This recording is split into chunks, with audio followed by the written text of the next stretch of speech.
There is something strange happening to the middle class. You can have a decent job. You can earn more than your parents did at your age. You can own a smartphone, stream entertainment, order food, travel occasionally, and look perfectly comfortable from the outside, and still feel like you are constantly one emergency away from financial trouble. So what happened? Why does a salary that used to represent security now sometimes feel like a race you can never finish? And even more importantly, are people simply spending too much, or has the cost of being middle class fundamentally changed? Today, we're gonna follow the money and look at the 6 forces squeezing ordinary households from different directions. Because this isn't just a story about people being bad with money. It is also a story about housing, inflation, debt, convenience, consumer psychology, and who owns assets. The middle class promise? For decades, the traditional middle class dream was relatively simple. Get an education, find a stable job, buy a home, raise a family, own a car, take a holiday once in a while, save for retirement, and eventually your children would have an even better life than you did. That was the promise. But the economics behind that promise have become much harder in many places. The OECD has documented a long-term squeeze on middle-income households, including weaker income growth and essential costs such as housing rising faster than incomes in many countries. And this isn't just an argument about statistics. You can see it in everyday decisions. A person who could once afford a house now rents. A person who could comfortably save now spends most of their income simply maintaining their lifestyle. A family that looks financially comfortable may have very little room left after housing, transportation, food, education, healthcare, and debt payments. So the first question isn't, why don't people just save more? The first question is, what is consuming the paycheck? 3. The 2 people who earn the same money. Imagine 2 people. Let's call them David and Michael. Both earn the equivalent of $3,000 a month. They look similar financially. Same income, similar age, similar jobs. But there is one major difference. David owns an apartment. Michael rents. Now imagine housing costs rise. David may complain about taxes, maintenance, insurance, or interest payments, but he owns an asset. Michael simply pays more. The difference isn't necessarily visible on Instagram. Both might drive similar cars. Both might eat at the same restaurants. Both might wear similar clothes. But underneath the surface, one person is accumulating ownership, while the other is financing consumption. And this is why the economy can feel completely different, depending on whether you own assets. It isn't simply who earns more. Sometimes the more important question is, who owns what? Recent analysis continues to point to housing affordability as a major barrier to middle-class wealth building. And this brings us to one of the biggest changes in modern finance. 4. The economy wants you to pay monthly. Think about how many things used to be purchased once. Now, think about how many things you pay for every month. Entertainment, music, cloud storage, software, food delivery memberships, fitness apps, digital services, insurance, phone plans, internet, streaming platforms. Small monthly payments feel harmless. That's the genius of the subscription model. A company doesn't necessarily need you to think, I am spending $240 a year. It wants you to think, it's only $20 a month. And if you have 10 services charging you $10, $15, or $20 each, suddenly you're paying hundreds every month for things that barely register individually. The same psychology appears everywhere. Buy now, pay later. Small installments, convenience fees, service fees, delivery charges, account fees. The individual charge looks insignificant. the cumulative effect can be enormous. And this is why one of the most important questions in modern personal finance is no longer just what did I buy?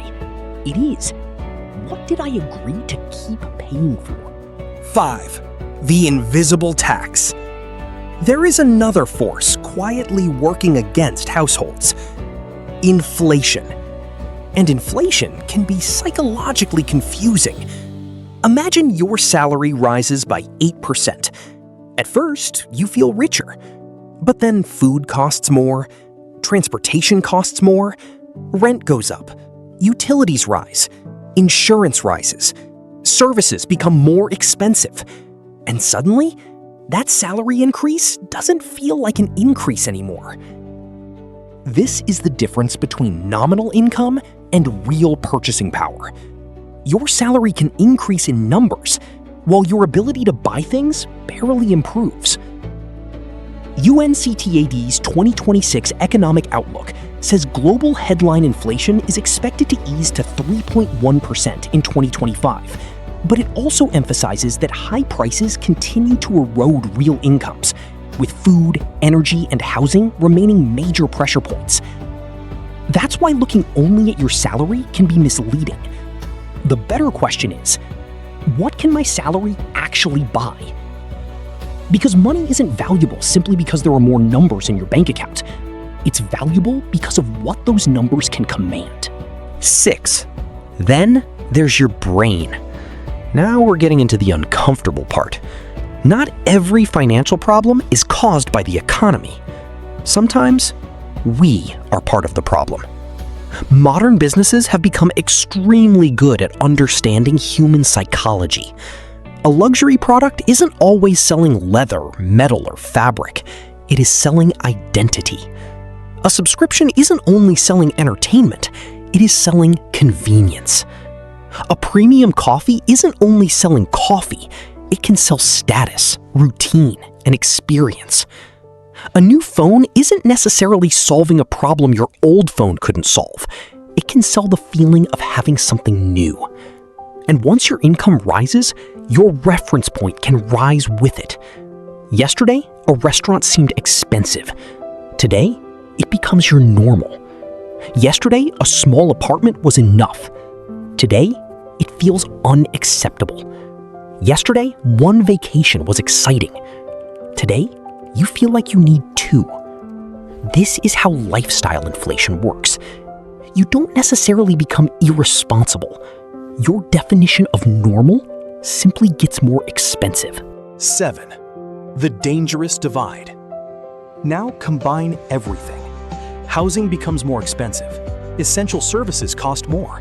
Your salary rises, but purchasing power doesn't rise at the same speed.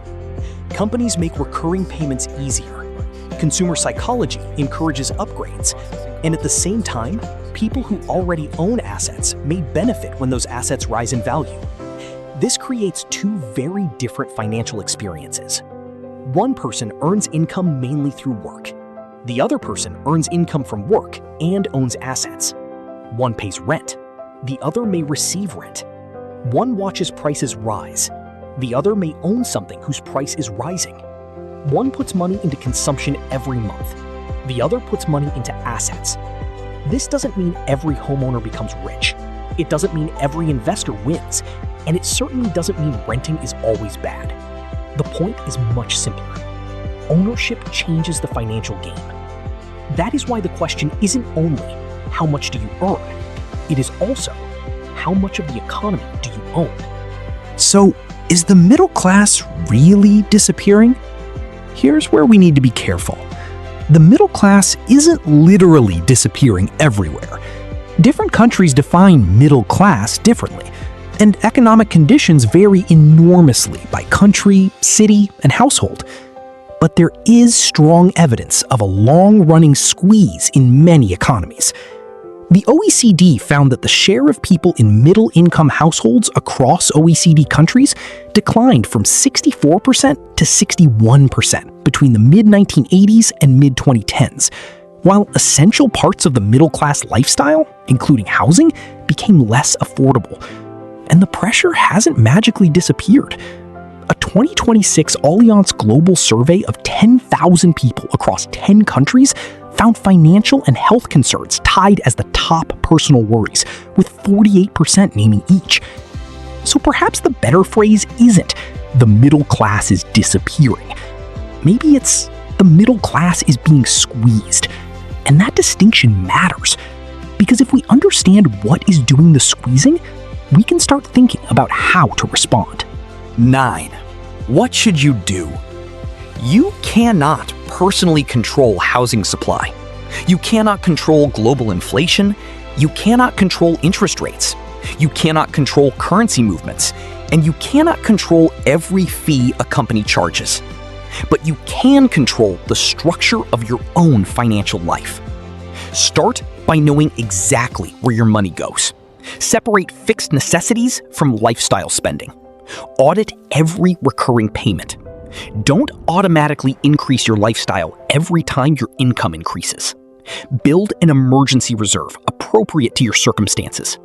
Develop skills that can increase your earning power. And most importantly, don't let all of your financial progress depend on your salary. Learn about ownership. Learn about investing. Learn about businesses. Learn about productive assets. Not because every investment goes up. They don't. But because understanding the difference between earning income and owning assets is one of the most important ideas in personal finance. So the real story isn't simply that people are spending too much, and it isn't simply that corporations are charging too much, and it isn't simply that governments are doing something wrong. The modern financial squeeze is a combination of many forces: the price of living, the psychology of consuming, the cost of borrowing, the power of inflation, the difficulty of owning assets, and the fact that income from work and wealth from ownership are not the same thing. That is the story behind the disappearing middle-class dream. And once you understand that, you stop looking at money the same way. Because the biggest financial question of the next decade may not be who earns the most. It may be who owns the most and who is still paying everyone else. This is visual economic. Every number tells a story. Thank you for watching, and don't forget to like, subscribe, and share. See you in my next one.